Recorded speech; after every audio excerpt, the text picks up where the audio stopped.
Bénis ma soeur Guillaume. Exauce mon frère Guillaume. Exauce ma soeur Guillaume. Fais du bien à ton église. Fais du bien à ton peuple. Ce peuple que tu aimes tant. Ce peuple que tu chéris tant. Ce peuple qui mérite t'aimer. Mais tu es venu vers ce peuple avec ton propre amour pour faire du bien. Oh Seigneur, pardonne-nous nos incompréhensions. Pardonne-nous nos folies. Pardonne-nous nos raisonnements bidons. Pardonne-nous, Seigneur, nos égards, notre orgueil, nos prétentions. Humilie-nous, Seigneur, dans ta présence.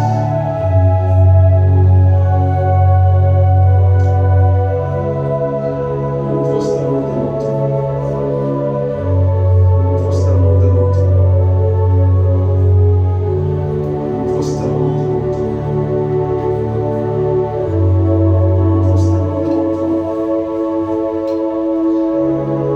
Nous saluons ta présence en nous prosternant devant toi. Nous saluons ta présence en nous prosternant devant toi. Nous saluons ta présence en nous prosternant devant toi. Nous honorons ta présence en nous prosternant devant toi.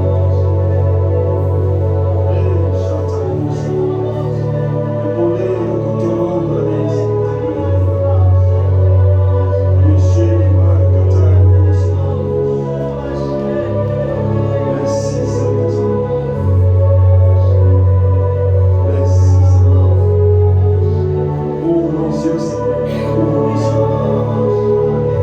Ouvre nos yeux pour que nous voyions, Seigneur, ta gloire dans nos yeux.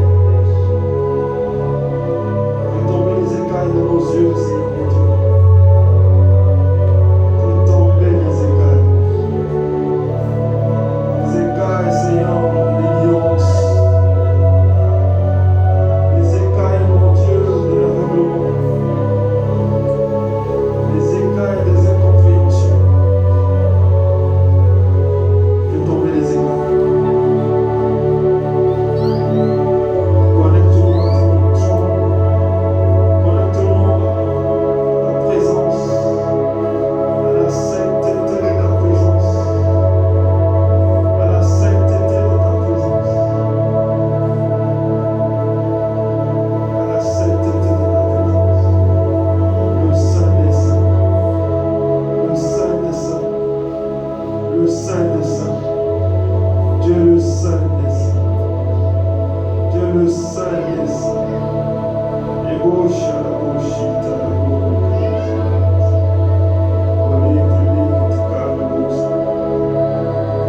Seigneur, délivre ton peuple par ta présence ce soir, par la sainteté de ta présence.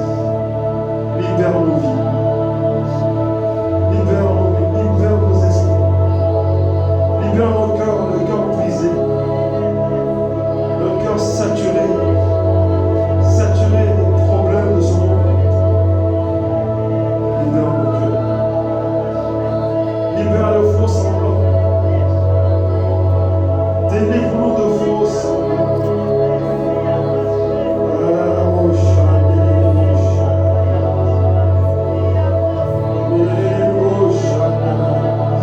Parle à ton Dieu, parle à ton Dieu, parle à ton Dieu.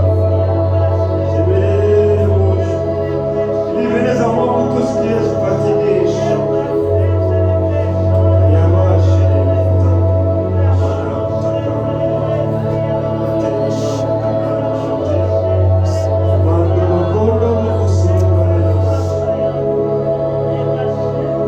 Oh Saint-Esprit, nous avons soif de toi. Nous avons soif de toi.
partager une nourriture très intéressante. Parce que dans sa présence, il nous donne toujours, il nous nourrit.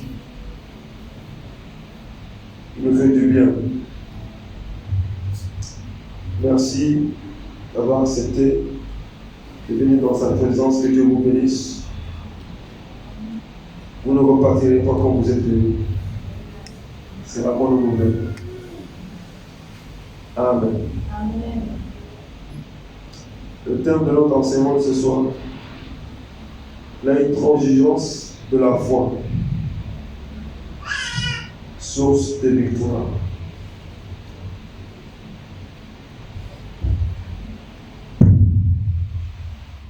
L'intransigeance de la foi,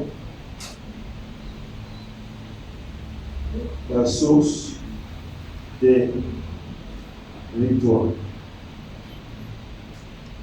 Bien-aimés, soyons vraiment très concentrés. Parce que Dieu a quelque chose pour nous. C'est la croissance spirituelle se développe quand nous sommes bien nourris spirituellement.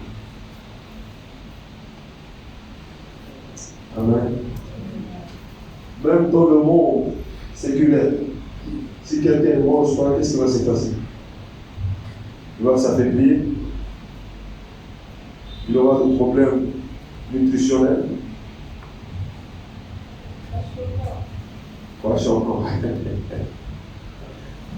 Et puis, il va être malade. Il va être terrassé même par des simples bactéries parce qu'il s'est mal alimenté. C'est la même chose. Spirituellement, nous devons bien nourrir notre âme, nourrir notre esprit, nourrir notre homme intérieur par la parole de Dieu. Et ce soir, nous allons développer ce thème qui parle de la foi intransigeante, la source de nos victoires. La foi intransigeante. Alléluia.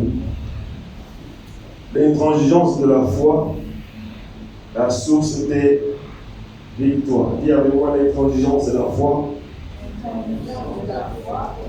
la source des victoires. Amen. Je voudrais que vous puissiez m'aider un peu, étant donné que nous sommes dans un culte d'enseignement, que quelqu'un peut bien me dire, m'expliquer un peu c'est quoi l'intransigeance. Être intransigeant.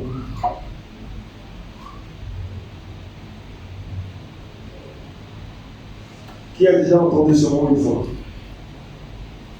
Qui n'a jamais entendu ce mot? Ok. Ce soir, tout récemment, et qui a déjà entendu ce mot? Une fois, il a entendu ce mot. L'intransigeance, qu'est-ce que ça veut dire? Hein? Tu n'as jamais entendu? Non. Et qui a entendu et n'a jamais cherché à savoir ce que c'est? Encore pas. Yunus, c'est quoi être intransigeant? Inflexible. Dis avec moi inflexible. Maintenant, c'est quoi être inflexible? Ça, c'est notre problème encore. Inflexible. Hein? Quelqu'un qui est carré. Carré. Pas rectangulaire, carré. Alors, quelqu'un qui est carré, il est comment? On l'a coupé en morceaux, on l'a mis dans un carré ou comment? Hein? Intransigeant. Oui, Grace. Merci, hein, ma fille. Que Dieu te bénisse. La réponse est juste. Fermeté. Très bien. Intransigeant. Inflexible.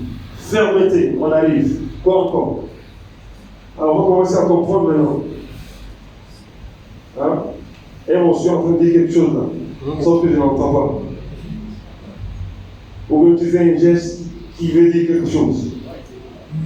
Est-ce que je veux dire être sévère avec son frère? Être sévère, être strict, voilà. Être strict, merci. Je préfère être strict qu'être sévère. Être strict, merci beaucoup. Être ferme, être strict, être inflexible. Quoi encore? Sinon, je vais demander à Ryan. Hein? Gloire à Dieu. Amen. Amen. Intransigeant, être inflexible. Qui ça? Être exigeant, être ferme. Enfin, tu comprends maintenant? Être ferme. Être ferme. Quelqu'un qui est ferme. Quelqu'un qui est ferme, ça veut dire quoi? Qui ne parle pas, c'est ça? C'est quoi quelqu'un qui est ferme?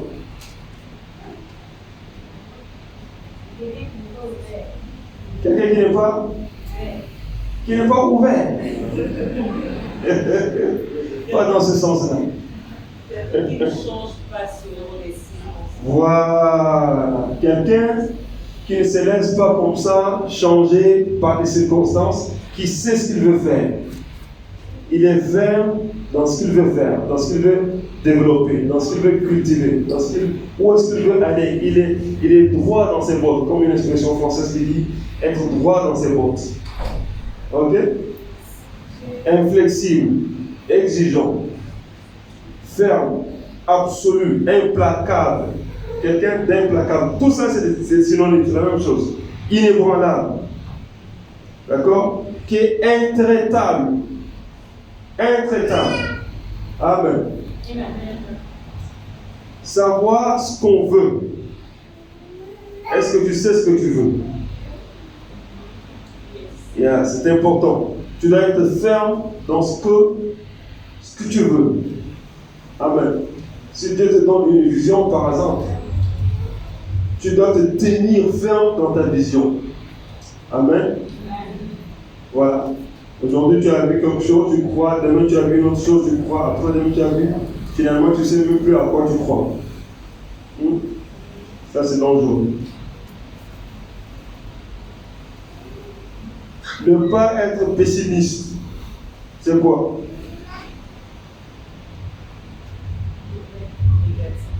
Ne pas être négatif. Voilà. Il y a beaucoup de gens qui sont très, très négatifs. Il faut être optimiste. Le contraire de pessimiste, c'est être optimiste. Ne pas être sceptique. C'est quoi? Hein? Être sensible à quoi?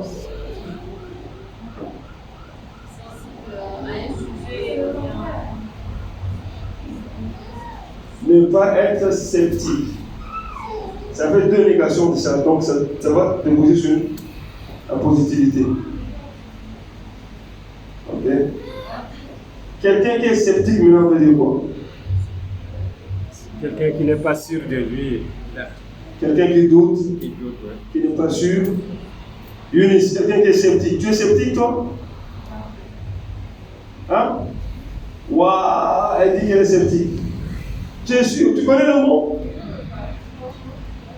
Hein? Non, je refuse ça pour toi. Au nom de Jésus. Amen. Quelqu'un qui ne doute pas, qui ne vacille pas, qui est positif. Ok? Parce que le mot original de sceptique veut dire quelque chose de mauvais.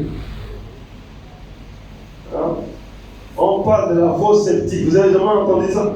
Si. Quelque chose de pourri, quelque chose de mauvais. Donc personne n'est pourri ici, hein? Au nom de Jésus. Nous sommes les enfants de Dieu bénis. Gloire à Dieu. Amen. Amen. Merci Seigneur. Donc notre foi doit être ferme. Amen. Pour que nous puissions avoir des victoires, nous devons être intransigeants dans notre foi. Alléluia. Tu te retrouves devant une situation, tu es en train de prier pour une situation, et la situation te dit le contraire de ce que toi tu veux. Tu dois rester ferme sur ce que tu veux. Amen. Tu dois rester ferme. Et Jésus était intransigeant avec les diables. Il était intransigeant avec les démons. Il était ferme. Il était implacable. Il était inébranlable. Il était infaillible. Il était ferme. Quand il voyait les démons faire des choses, il disait dégage, je ne veux plus te voir ici. Sors. Quand il croisait des gens qui étaient malades, même chose. Lui, il ne voit que la guérison pendant que les gens voient la maladie. Il dit je vois la guérison, et cette guérison que je vois, qu'elle se matérialise dans ton corps. Et ceux qui avaient la foi saisissaient les miracles de Christ. Nombre 13, 1 à 33. C'est assez long. J'ai besoin de quelqu'un qui lit un peu vite.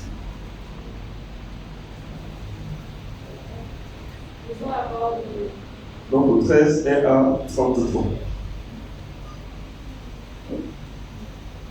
Nous allons voir un cas, ou bien nous allons voir deux cas, deux situations, deux modes opératoires, deux façons de gérer les situations.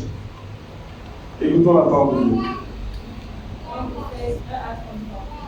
L'Éternel parla à Moïse et dit: envoie des hommes pour explorer le pays de Canaan que je donne aux enfants d'Israël. Tu enverras un homme de chacune des tribus de leur père. Tous ceux ont les principaux d'entre eux. Moïse les envoya du désert de Paran. D'après l'ordre de l'Éternel, tous ces hommes étaient chefs des enfants d'Israël. Voici leur Ok, alors, ici, Dieu parle à Moïse, ok? Et Dieu lui donne un commandement d'envoyer des hommes dans le pays de Canaan. Il dit, tu enverras un homme de chaque tribu. Et ces gens-là seront des principaux, des personnes principales de ces tribus-là. Voilà, donc Moïse va obéir à l'ordre de Dieu. Et qu'est-ce que Moïse va faire? Il va donc envoyer les gens. Alors écoutons la liste, la suite. Voici leur nom. Pour la tribu de Ruben, Shamua, fils de Zakur. Pour la tribu de Siméon, Shaphat, fils de Hori. Pour la tribu de Juda, Caleb, fils de Jephuné. Pour la tribu d'Isaacar, Jigal, fils de Joseph. Pour la tribu d'Éphraïm, Osée, fils de Nun. Pour la tribu de Benjamin, Palti, fils de Raphi. Pour la tribu de Zabulon, Gadiel, fils de Sodi. Pour la tribu de Joseph, la tribu de Manassé, Gadi, fils de Susi. Pour la tribu de Dan, Amiel, fils de Gemali. Pour la tribu d'Azer, Sétur, fils de Michaël. Pour la tribu de Nephtali, Nashbi, fils de Vofsi, excusez-moi. Pour la tribu de Gad, Géuel, fils de Maki. Tels sont les noms des hommes que Moïse envoya pour explorer le pays. Moïse donna à Osée, fils de Nun, le nom de Josué. Moïse les envoya pour explorer le pays de Canaan. Il leur dit: montez ici par le midi et vous monterez sur la montagne. Vous verrez le pays, ce qu'il est, et le peuple qui l'habite, s'il est fort ou faible, s'il est en petit ou en grand nombre. Ce qu'est le pays où il habite, s'il est bon ou mauvais, ce que sont les villes où il habite, si elles sont ouvertes ou fortifiées. Ce qu'est le terrain, s'il est gras ou maigre, s'il y a des arbres ou s'il n'y en a point. Ayez bon courage et prenez des fruits du pays. C'était le temps des premiers raisins. Ils montèrent et ils explorèrent le pays depuis le désert de Tsin jusqu'à Rehob, sur le chemin d'Amat. Ils montèrent par le midi et ils allèrent jusqu'à Hébron, où étaient Aïman, Sheshai et Talmaï, enfants d'Anak. Hébron avait été bâti 7 ans avant Tsoan en Égypte. Ils arrivèrent jusqu'à la vallée d'Eshcol, où ils coupèrent une branche de vigne avec une grappe de raisin, et qu'ils portèrent à deux au moyen d'une perche. Ils prirent aussi des grenades et des figues. On donna à ce lieu le nom de la vallée d'Eshcol à cause de la grappe que les enfants d'Israël y coupèrent. Ils furent de retour de l'exploration du pays au bout de 40 jours. À leur arrivée, ils se rendirent auprès de Moïse et d'Aaron et de toute l'assemblée des enfants d'Israël, à Kadès dans le désert de Paran. Ils leur firent un rapport ainsi qu'à toute l'assemblée, et ils leur montrèrent les fruits du pays. Voici ce qu'ils racontèrent à Moïse. Nous sommes allés dans le pays où tu nous as envoyés. À la vérité, c'est un pays où coule le lait et le miel. Et en voici les fruits. Mais le peuple qui habite ce pays est puissant. Les villes sont fortifiées, très grandes. Nous y avons vu les enfants d'Anak. Les Amalécites y habitent la contrée du Midi. Les Étiens, les Jébusiens et les Amoréens habitent la montagne. Et les Cananéens habitent près de la mer et le long du Jourdain. Caleb fit taire le peuple qui murmurait contre Moïse. Il dit, montons, emparons-nous du pays, nous y serons vainqueurs. Mais les hommes qui y étaient allés avec lui dirent, nous ne pouvons pas monter contre ce peuple car il est plus fort que nous. Verset 32. Et ils décrièrent devant les enfants d'Israël le pays qu'ils avaient exploré. Ils dirent, le pays que nous avons parcouru pour l'explorer est un pays qui dévore ses habitants. Tous ceux que nous y avons vus sont des hommes d'une haute taille. Verset 33. Et nous y avons vu les géants, enfants d'Anak, de la race des géants. Nous étions à nos yeux et aux leurs comme des sauterelles. Acclamons la parole de Dieu. Merci ma fille. Acclamons Jésus, acclamons sa parole. Gloire à Dieu. Alléluia. Alléluia. Amen. Voilà une histoire très intéressante, remplie des révélations. Moïse reçoit les instructions de Dieu. Et Dieu lui dit, envoie 12 espions pour explorer le pays de Canaan. Amen. Et Moïse va sélectionner 12 chefs de chaque tribu. Cette première information est très importante. Tu es le choix de Dieu pour ta tribu, pour faire court. Tu es le choix de Dieu pour ta famille. Alléluia. Nous sommes un peuple élu. C'est ce que la Bible nous dit dans 2 Pierre. 1 Pierre chapitre 2, je prends verset 9. Nous sommes un peuple élu. Trouvez-moi le verset. C'est important que nous lisions ça.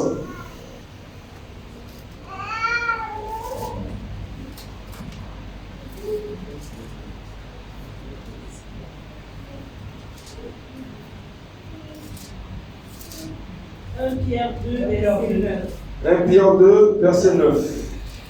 Yes. Vous, au contraire, vous êtes une race élue, un sacerdoce. Dis, je suis une race élue. Dis, je suis une race élue. Je suis une race élue. Très bien. Vous, au contraire, vous êtes une race.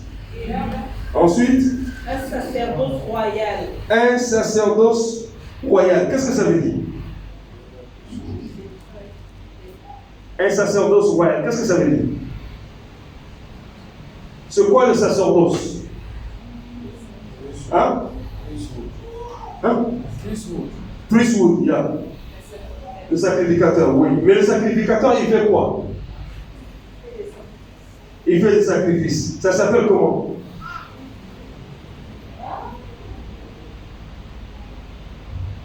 Ça s'appelle le sacerdoce, ça dit il sert en faisant des sacrifices, en offrant des sacrifices à Dieu pour le péché de son peuple. Donc le sacerdoce, c'est le travail que le sacrificateur fait. Amen. Amen. Le sacrificateur fait des sacerdoces. Il offre des sacrifices en l'honneur de l'Éternel pour le péché du peuple de Dieu. C'est ça qui s'appelle le sacerdoce. Amen. Amen. Et quelqu'un qui s'attache à son sacerdoce, c'est quelqu'un qui s'attache très bien à la mission qu'on lui a donnée et qui le fait très bien. Donc on nous dit que nous sommes un peuple royal. Un peuple de Dieu au service du roi des rois. Comme des prêtres. Comme des sacrificateurs. Une race élue. Une race mise à part. Nous ne sommes pas n'importe qui. Nous faisons le service dans la maison du roi des rois. Je ne sais pas comment tu vois ici. Je ne sais pas comment tu vois ton ministère. Prends ton ministère à cœur. Parce que le père de ton ministère, c'est ton père et en même temps le roi des rois. Et il fait que toi et moi nous fassions, que nous soyons membres de son royaume. Et si nous comprenons que nous sommes véritablement les enfants du royaume, le royaume a une identité. Dans le royaume, les choses ne se font pas en désordre. Et le peuple du royaume ne s'habille pas en désordre, ne parle pas en désordre, ne mange pas en désordre. Alléluia. Alléluia. Ne prie pas n'importe comment, en désordre. Tout ce qu'ils font selon le contexte du royaume. Dis à ton voisin, tu n'es pas n'importe qui. Dis-lui, tu n'es pas n'importe qui. Donc voilà, ils ont été choisis par révélation que Dieu a donnée à Moïse. Et voilà, ils vont partir. Ils vont faire l'exploration. Et au bout de combien de jours? 40 jours. Après 40 jours, ils vont revenir. Qu'est-ce qu'ils vont apporter avec eux? Un rapport. Quoi encore? Des fruits. Des mangues. Non, quoi? Des raisins. Des raisins avec quoi? Des grenades. De grenades, merci. Qui connaît les grenades ici? Moi. Tu en as mangé une fois? Non. C'est comment les grenades? C'est sucré, d'accord, mais c'est comment? C'est sucré, n'explique pas c'est comment? C'est rose. C'est rose, voilà. Quand tu coupes à l'intérieur, c'est rose. Il y a des petits pépins rouges à l'intérieur qui brillent. C'est à partir de ça qu'on fait le sirop de grenade. Ça, vous connaissez. Alléluia. Donc, ils ont ramené des grenades, ils ont ramené quoi encore? Les figues. Des figues. Oui. Comme les figues. Et quoi encore? Une branche de vigne. Hein? L'arbre de raisin s'appelle comment? La vigne. Donc ils ont coupé la branche en même temps avec le fruit et ils ont ramené à Moïse. Qu'est-ce qu'ils ont dit quand ils sont arrivés? Le pays est habité par des... Est-ce que les gens les ont tués? Est-ce qu'ils sont revenus tous intacts? Ils ont dit le pays est habité par des géants. Quoi encore? Oui. Ils ont dit que le pays où Moïse les a envoyés, il coule le lait et le miel. Oui. Qui a dit ça? Les 12 Chefs. Les 12 chefs. Ils ont tous dit que le pays, dans le pays là, il y a du lait et du miel qui coule. Quoi encore? Mais, Ah ah. mais, Il y a un mais quelque part. Il y a un mais. Ils ont dit quoi encore? Il y a des géants. Des fils d'Anak. La ville est. Ça veut dire. Ça veut dire qu'on ne peut pas entrer facilement dans la ville. Ils sont forts. La ville est fortifiée et les peuples de la ville sont. C'est un peuple fort. Une ville fortifiée, dans l'ancien temps, c'est des grandes murailles qui entourent la ville.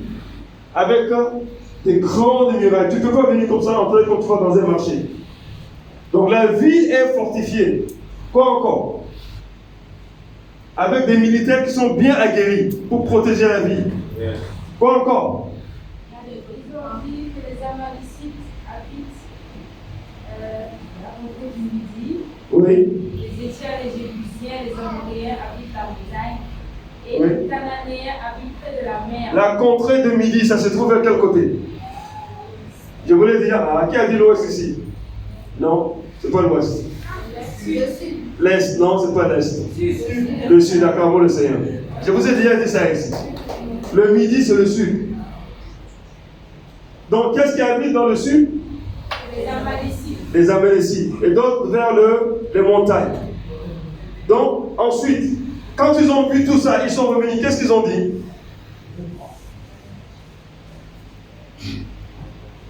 Ils ont dit, on peut conquérir Le pays. C'est ce qu'ils ont dit? Non. Mais est-ce que vous n'avez pas entendu la lecture des jours doubles? Qu'est-ce qu'ils ont dit? Ils ont dit? Faut regarder ta vie. Vous avez la Bible devant vous, regardez. Qu'est-ce qu'ils ont dit? Oui, Younis, qu'est-ce qu'ils ont dit? Nous ne pouvons pas monter contre ce peuple. Pourquoi? Car il est. Qui leur a dit ça? Leurs yeux. Leurs yeux. Quoi encore? Leur peur. Quoi encore? Manque de foi. Acclamons le Seigneur. Acclamons le Seigneur. Acclamons le Seigneur. Manque de foi. C'est pas parce que tu as vu quelque chose que tu ne pourras pas dominer la chose. Pour la dominer, il faut la foi. Combien on dit qu'ils peuvent gagner? Est-ce que parmi les 12, il y avait des gens qui étaient optimistes? Positifs. Yes. Il y avait combien? 2. Combien étaient sceptiques? 10. Combien étaient pessimistes? 10. Combien manquaient de foi? 10. Combien avaient la foi? 2. Est-ce que les 2 ont vu des choses différentes que les 10 autres? Est-ce que le rapport était le même rapport? En termes de bénédiction, est-ce qu'ils ont vu les mêmes fruits? Oui. Et bien sûr, ils ont vu les mêmes fruits. Avec des yeux différents. Avec des yeux différents, alléluia, merci homme de Dieu. Ils ont vu les mêmes fruits avec les yeux différents. Yes.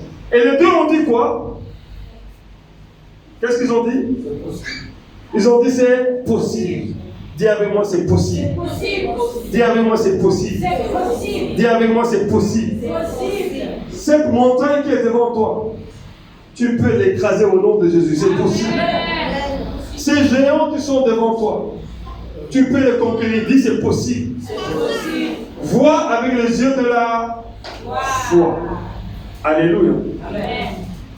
Malgré qu'ils ont dit que nous sommes comme des sauterelles.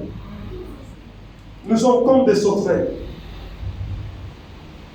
Mais les sauterelles peuvent vaincre les géants. Soyons ces sauterelles qui peuvent démolir les géants au nom de Jésus. Amen. Alléluia. Amen. Donc il y a des situations dans nos familles. Il y a des difficultés partout. Il n'y a pas un endroit où tu vas partir, il n'y a pas de difficultés. Il n'y en a pas. Même dans la maison du riche. Même dans la maison du riche. D'ailleurs, ce sont eux qui dorment le moins. Encore toi et moi, nous pouvons dormir tranquillement. La grâce de Dieu te donne un bon sommeil. Tu ronfles bien et tu vois les anges. Alléluia. Que Dieu nous fasse la grâce de voir des anges qui adorent Dieu jour et nuit au nom de Jésus. Amen. Alléluia. Amen. Amen. Et donc, quand nous marchons avec le Seigneur, nous avons la foi. Et c'est cette foi qui nous donne la victoire. Amen. Amen. Donc, sans la foi, nous ne pouvons pas avoir des victoires. Acclame le Seigneur. Donc, ce soir, tu es le chef de la famille. Par exemple, Papa Bennett, il s'appelle Obi. C'est lui le chef. C'est lui le sacrificateur. C'est lui le prêtre de toute la famille Obi. Au nom de Jésus. Je m'appelle John Fenner. C'est moi le chef.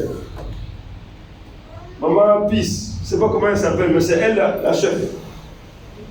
Adama, c'est toi le chef. Même si tu es petite, même si tu es l'enfant, c'est toi le chef. Alléluia. Maman Inès, la même chose, c'est toi la chef. Angéo, c'est toi la chef. Je n'ai pas dit tes cheveux. J'ai dit toi. Alléluia.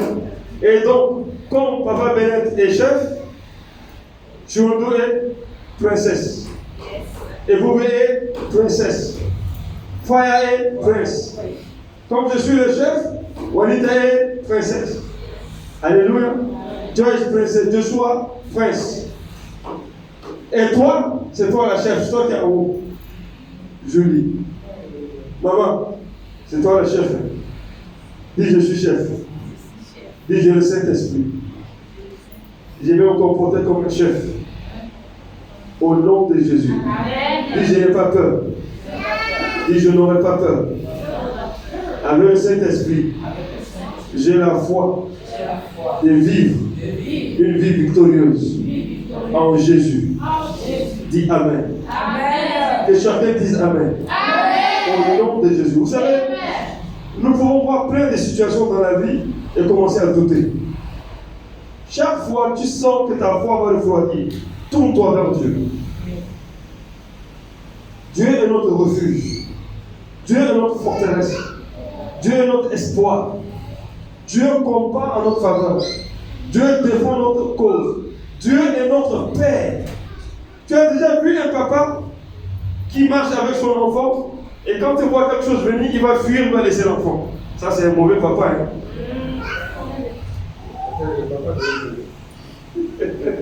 C'est le papa de Chotu. Alléluia. Gloire à Dieu. Prenons un autre texte, s'il vous plaît. Il y a 4 enfants, il y a 22. Il a vendu 2. Prends l'argent pour enseigner le. Oh là là, quel papa. Marc 11, 12 à 14. Et 20 à 24. Marc 11, 12 à 14.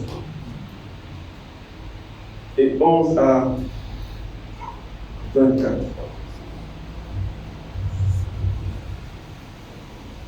Quand on voit l'histoire de Nombre 13 que nous venons de vous lire, nous voyons que, en termes de pourcentage, en fait, nous voyons que ce n'est pas le titre qui caractérise la foi des gens. Vous êtes d'accord avec moi? Parce qu'ils ont tous le même titre. Et 10 n'ont pas cru.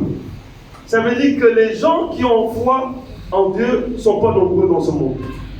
C'est pour ça que la Bible dit, Jésus dit, quand il reviendra, est-ce que tu trouveras encore la foi dans ce monde? Regarde ton voisin et dis, sois une femme de foi. Sois un homme de foi. Alléluia. Ne sois pas comme les 10 qui ont manqué de foi. Le lendemain, après qu'ils furent sortis de Béthanie, Jésus eut faim. Est-ce qu'avoir faim, c'est un péché? Donc, Jésus a eu faim, n'est-ce pas? Donc nous pouvons aussi avoir faim, n'est-ce pas? Et quand on a faim, qu'est-ce qu'on a besoin? De manger. Apercevant de loin un figuier qui avait des feuilles, il alla voir s'il trouverait quelque chose, et s'en étant approché, il ne trouva que des feuilles. Le figuier n'avait que des... Est-ce que le figuier avait des fruits? Pourquoi n'avait pas que des fruits?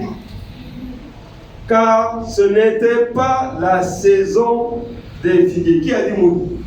Le figuier n'était pas encore maudit. Jusqu'à là, il n'était pas encore maudit, le figuier. Le figuier n'avait pas de fruits. C'est tout. Alléluia. Amen. Et Jésus s'approche, verset 14.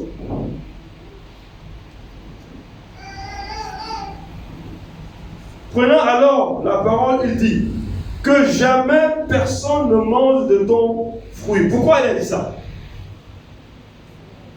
Maintenant, pourquoi? Parce qu'elle avait faim et ensuite, il n'y avait pas de fruit. Acclamons le Seigneur. Il n'y avait pas de fruit. Et donc le problème de Jésus n'est pas réglé. Et quand il a dit ça, les disciples ont entendu. Donc Jésus a dit au figuier, toi figuier, à partir de maintenant, tu ne vas jamais avoir de fruits. Qu'est-ce qu'il a fait? Il a tourné le dos et est parti. Admettons que tu es avec 5-6 personnes et tu dis, au nom de Jésus, sors, esprit impur. Les autres vont regarder, hein. Ils vont rien dire. Ils vont regarder, ils vont attendre. Tu es en train de prier. Je te chasse au nom de Jésus, ils vont faire comme ça. Je te chasse. Tu es en front, tu es en combat, tu es en première ligne. Les autres vont dire, mais ils vont faire comme ça. Alléluia. Ils vont juste se regarder du coin de l'œil, mais vont se dire, mais est-ce que ça va vraiment marcher? Est-ce qu'il va réussir? On attend. S'il réussit, on va dire gloire à Dieu. Si on ne va pas réussir, on va être pris. On va fuir. Jésus va maudire le figuier. Et il s'en va. Regardons la suite. Au verset 20, qu'est-ce qu'on nous dit? Le matin, en passant, les disciples vont constater que le figuier est complètement desséché. Jusqu'à la racine. Ensuite, Pierre, toujours comme Pierre est le premier à parler. Pierre se rappelant ce qui s'était passé. Ça veut dire que Pierre se disait à l'intérieur, je vais voir si ce que Jésus a dit là-bas s'accomplit.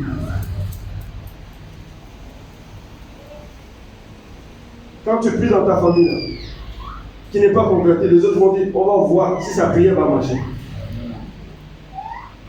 C'est ça qui s'est passé. Mais au nom de Jésus, ta prière va marcher. Amen. Au nom de Jésus. Amen. Parce que ta prière, ma prière, est associée, est soudée, est cimentée, est collée au nom de Jésus. Amen.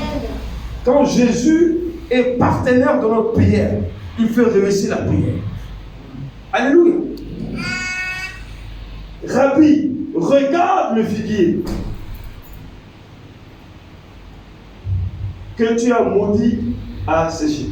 Jésus n'a plus besoin de regarder le figuier.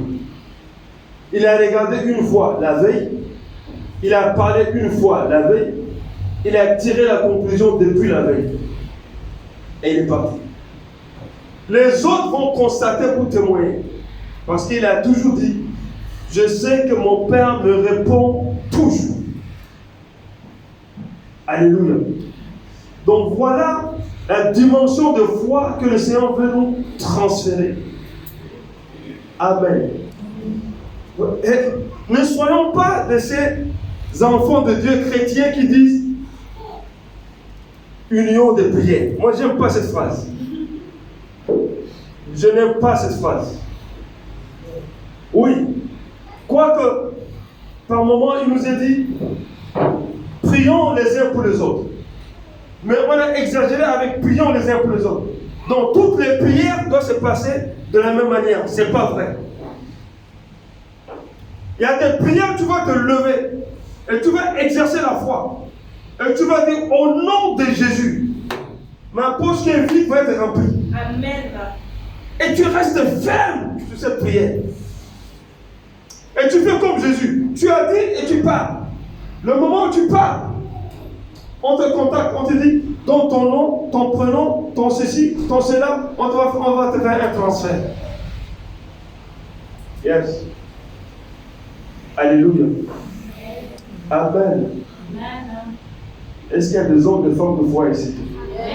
Je voudrais encourager la foi de quelqu'un. La foi qui a des victoires est une foi inflexible. La foi qui peut obtenir des victoires est une foi ferme. La foi qui peut gagner des victoires est une foi implacable, inébranlable. La foi qui peut terroriser les démons est une foi qui ne doute pas, qui n'a pas peur, qui est audacieuse, qui voit comme les yeux de Dieu voient. Les 10, ils ont vu avec les yeux des hommes ce que Papa Bénet a dit. Ils ont vu les géants. Les géants ne leur ont même pas parlé. Ils ont juste vu. Ils ont dit, on ne peut pas gagner ces gens. Aucune trace, aucun rapport où les gens ont dit que si vous venez ici, on va vous chicoter. On va bien vous frapper. None. Zéro. Ils ont juste vu, ils ont eu peur. Et quand nous prenons l'histoire de Goliath, pendant aussi 40 jours, Goliath était en train de terroriser Israël.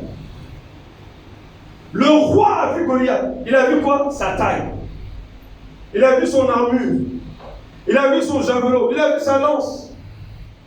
Qu'est-ce que tu vois en face de ton ennemi?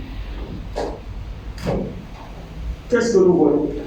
Au milieu de ce que nous voyons, cherche à voir son point faible. Alléluia. Amen. Et cherche à trouver le moyen pour le terrasser. Et David va dire, tu as insulté l'armée d'Israël. 1 Samuel 17. Je fais partie de cette armée. Je suis le soldat de cette armée. Mais toi, géant, je vais te terrasser au nom de Jésus, au nom de l'Éternel, mon Dieu, que tu as insulté. Amen. Amen. Donc, ce n'est pas que les situations ne vont pas se présenter. Les situations, il y en a en pagaille. Il y en a plein. Mais chaque jour, nous devons nous lever avec une foi inflexible, intransigeante et déclarer la victoire. Amen. Alléluia. Amen. Amen. Amen. Plus tard, Jésus va dire quoi? Si quelqu'un dit à cette montagne, ôte-toi de là et jette-toi dans la mer, et s'il ne doute point en son cœur, mais croit ce qu'il dit arrive, il verra la chose s'accomplir. Pour que toi et moi nous voyons la chose s'accomplir, il ne faut pas douter. Alléluia. Amen. Les batteries sont à plat.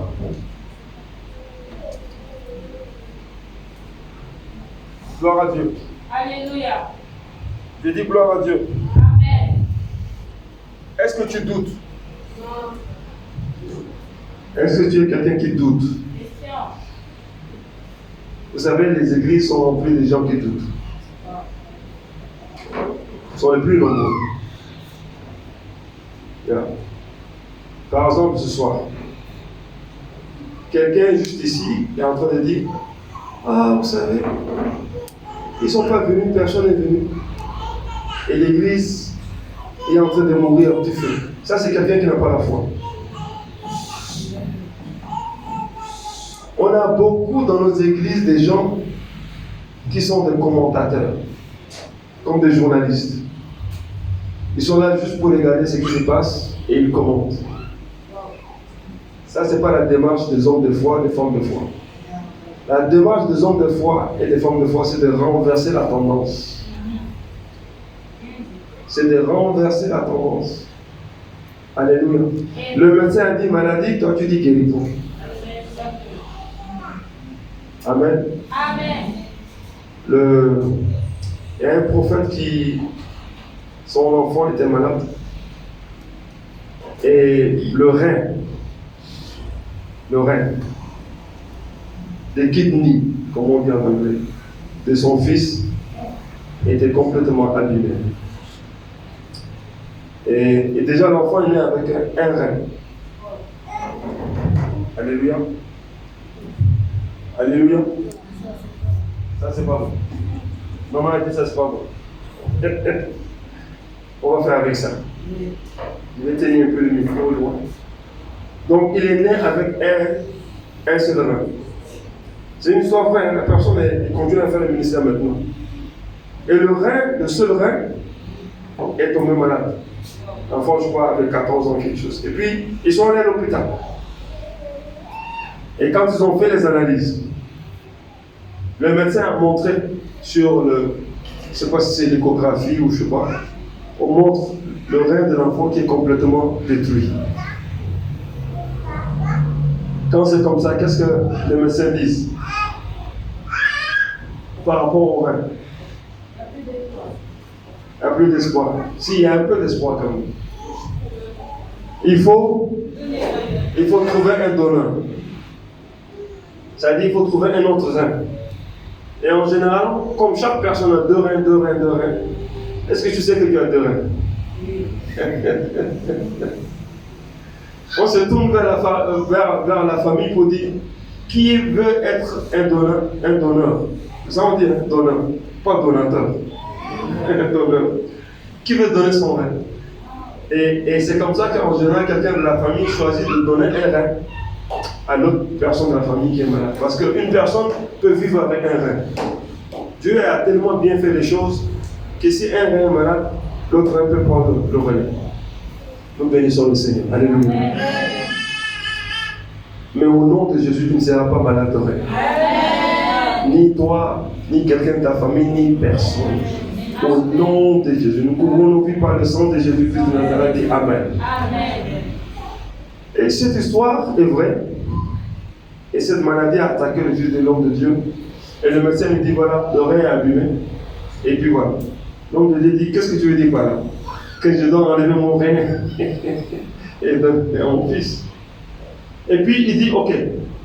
Il y a combien de reins? Il dit il y a un seul. Il dit moi je vois deux. Le médecin dit non. Il dit moi je vois deux. C'était en Europe. Hein. Et l'homme de Dieu c'est un black. Il a amené l'enfant à l'hôpital le plus sophistiqué en Europe, tout ça. Et donc, le médecin a dit mais le gars là il est un peu. Voilà. Il faut que j'appelle un autre médecin black pour lui expliquer. Comme je suis tout bas là, il pense que j'ai la bonne des histoires. Donc, on a amené un médecin blanc comme le papa là, l'homme de Dieu. Et le médecin blanc dit non, mon frère, nous sommes deux blancs, nous sommes deux Africains, mon frère. Selon l'échographie, l'enfant a un seul rein, et ce rein là est malade, abîmé. Il a besoin qu'on lui donne un rein. L'homme de Dieu dit non, moi je vois deux reins. Dis mais toi, attends. Donc le médecin, tout va bien, ce qu'il est en train de dire, c'est il a raison, toi, ça ne va pas très bien dans ta tête. Il dit, je vois deux reins. Il voyait avec les yeux de la foi. Il est resté sur le même décret.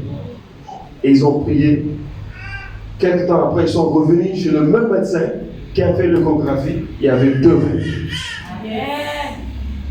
Et deux reins pas malades.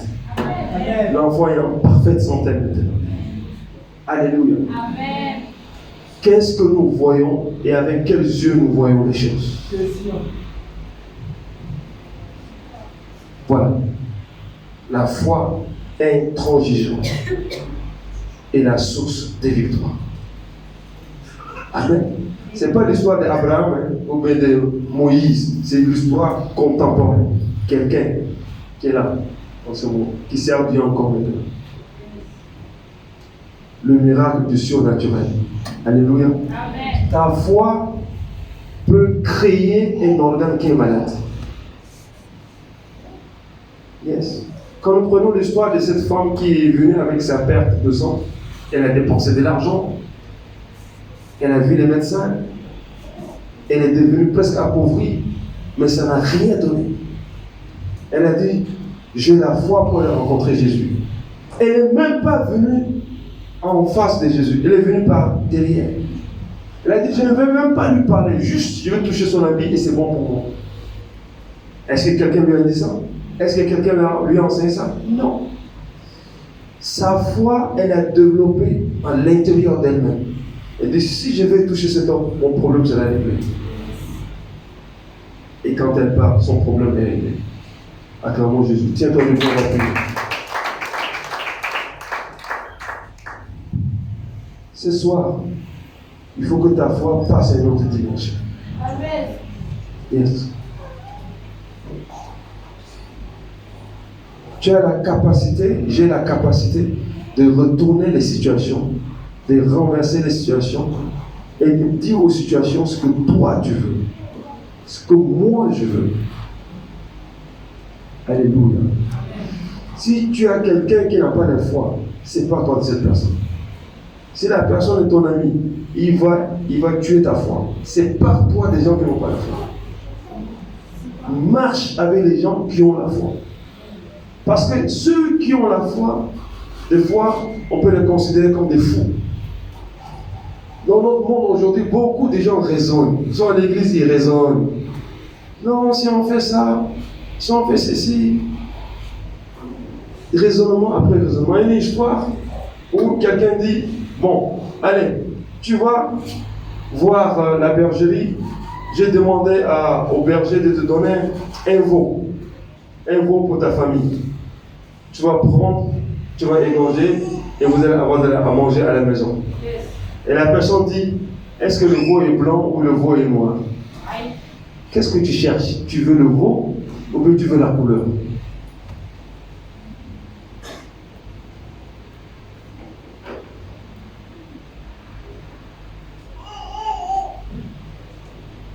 Pourquoi vous êtes distrait là-bas? Vous voyez? On vous dit de prier, vous êtes distrait. Parle à Dieu. Toutes tes situations dans ta vie que tu ne veux pas, maudis-la jusqu'à la racine. Ça veut dire que si le figuier s'est desséché, ça veut dire que le figuier a des oreilles. Ça veut dire que le figuier a entendu. Ça veut dire que la parole a été comme un feu qui est rentré dans le figuier et qui a enlevé la vie du figuier pour lui dire, à partir de maintenant, tu ne vas plus vivre. Et en 24 heures, il n'y a aucun arbre dans le monde qui peut dessécher en 24 heures. Il n'y en a pas. Il faut la parole. Lève-toi, parle aux situations. Toute maladie qui te fatigue, montez-la au nom de Jésus. Tout esprit qui nous combat, montez-le au nom de Jésus. La foi. La foi. La foi. Prie avec la foi. La foi est une autorité. Yes. La foi est une autorité. La foi peut transporter les montagnes. La foi peut retourner les situations. La foi peut arroser ta tête d'onction. Parce que la foi dit que le Dieu que je sers est le seul capable de régler ma situation. La foi dit que le Dieu que je sers peut me délivrer. La foi dit que le Dieu que je sers peut me rendre riche. La foi dit, j'ai la capacité au nom de Jésus de chasser les démons.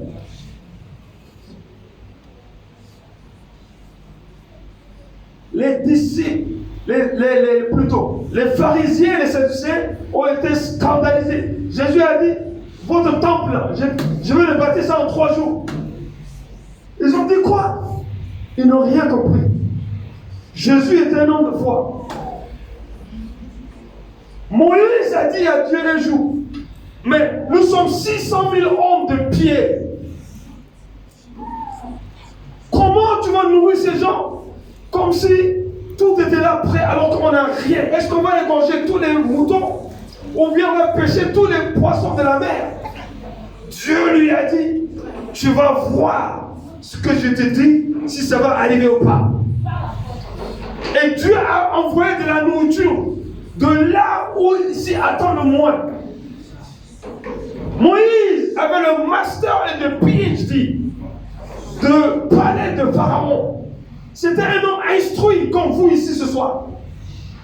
Vous parlez de votre foi en vous basant sur votre PhD pour votre master. Vous n'avez pas la foi. Celui qui parle en fonction de sa connaissance littéraire ou linguistique, ou bien son éducation, ou bien ses diplômes, laisse-moi te dire qu'il n'a pas la foi. La foi démontre ce que tes diplômes ne peuvent pas démontrer. La foi démontre ce que tes relations ne peuvent pas apporter. La foi dit, là où les gens disent que tu n'es pas qualifié, tu dis je suis le premier à être qualifié.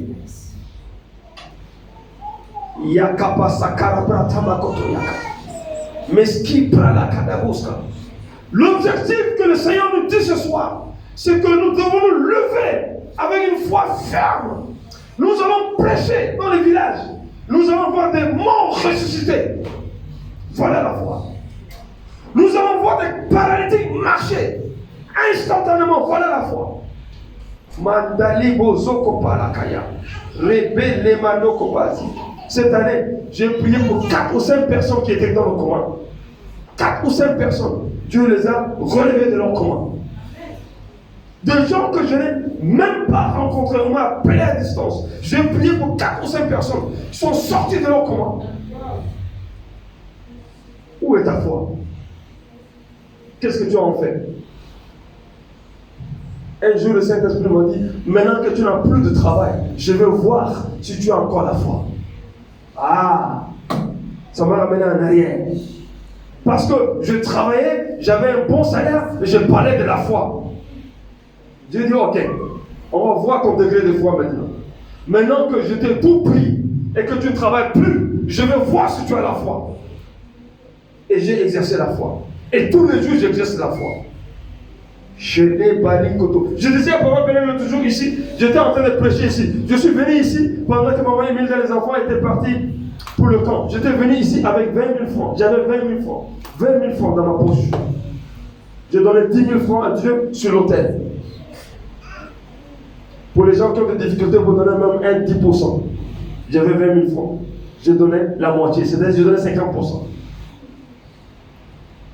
À un moment donné, j'étais en train de jouer au tam-tam, le Saint-Esprit me dit, donne 5 000 francs à Chouando. J'ai donné 5 000 francs, ça veut dire que j'ai donné 75 000, il me reste que 5 000. Avant de partir, le Saint-Esprit me dit, donne 5 000 à la maman d'Adama. J'ai donné les 5 000, j'étais là, j'avais plus rien, zéro. Et je n'avais pas à manger à la maison, et je ne savais pas comment j'allais faire. Et je devais sortir, après le culte pour partir. J'étais là. En traversant juste avant la porte, là, mon téléphone sonne. Je regarde 20 000 francs qui est venu des États-Unis. Je ne parlais à personne. Parce que je honorais Dieu. Je suis descendu dans la voiture, je demande la voiture pour partir, je reçois 50 000. Avant de partir de l'église, je suis parti à 70 000. Tu me dis, tu as la foi. Tu fais de bruit en priant ici. Lève-toi, commence à prier par la foi. Je dis, prie par la foi. Oublie les raisonnements. Oublie tes expériences. Chaque jour, merci. Chaque jour que nous vivons, nous devons exercer notre foi. Si Dieu te dit fais quelque chose, fais la chose. Si tu ne fais pas ce que Dieu te dit, c'est que tu n'as pas la foi. Oya. Ziba sikala bore tekeyaba. Roto mali kali bali galis. Breshi kaprara. Est-ce que quelqu'un peut prier ici? Est-ce que quelqu'un veut élever la voix et prier? Yes, parle à Dieu, parle à Dieu. Dieu recherche des hommes de foi. Dieu recherche des femmes de foi. Dieu recherche des hommes et des femmes de foi. Yeah. Les gens viendront dans cette église si tu as la foi. Mais si tu restes ici en train de dire, ah, les papas, ah, les mamans, ah, les frères, ah, les soeurs, ça veut dire que tu n'as pas la foi. La foi renverse la tendance. Quand Jésus se présentait et que les démons étaient dans les vies des gens, ils commençaient à supplier Jésus. La présence de Jésus tourmentait les démons. Et au lieu de passer ton temps à parler et critiquer, prie. Prie une prière de foi et change la tendance, change l'atmosphère, change les choses. Et les beaux sanda. Ta maison, tu n'auras pas la foi. Ta femme, tu n'auras pas la foi. Ta voiture, tu n'auras pas la foi. Tes enfants, tu n'auras pas la foi. Ton argent, tu n'auras pas la foi. L'onction, tu n'auras pas la foi. Les démons, tu vas les chasser par la foi. Tout ce que tu vas construire par la foi. Merci Seigneur. Merci Seigneur. Père, dans le nom de Jésus, lève les mains et ferme les yeux.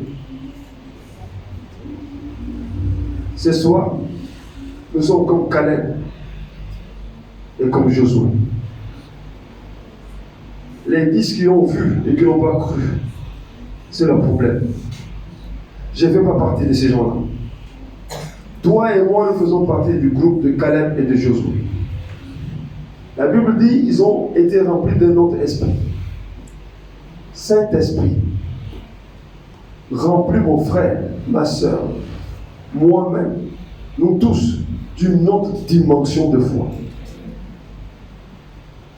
Intransigeante, inflexible, audacieuse, implacable, inébranlable, ferme. Parle à Dieu. J'ai fini, parle à Dieu. Dis, remplis-moi de cette foi. Remplis-moi de cette foi. Remplis-moi de cette foi.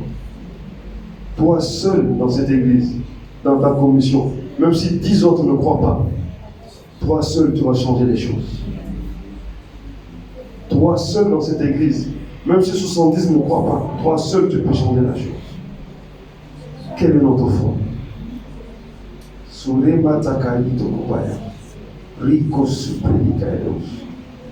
Au nom de Jésus, dis Amen. Amen. Gloire à Dieu.